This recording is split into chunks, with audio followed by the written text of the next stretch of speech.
నమస్కారం. ప్రభుత్వం ఏర్పడక ముందు ప్రతిపక్ష నేతగా జగన్ ఇచ్చిన హామీ ఏమంటే వారంలో సిపిఎస్ రద్దు చేస్తామని.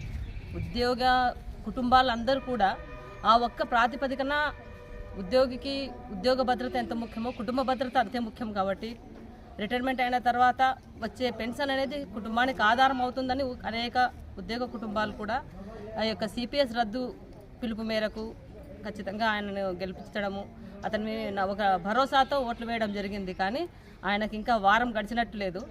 4 సంవత్సరాల 9 నెలల కాలమైనా ఇంకా ప్రభుత్వాధినేతకు వచ్చేసి ఇంకా వారంలోనే ఉన్నట్టున్నారు. ఆయన కనీసమైన సమస్యల పట్ల పరిష్కరించడం లేదు. ప్రతి ఒక్క వ్యవస్థ నిర్వీర్యమైపోయింది.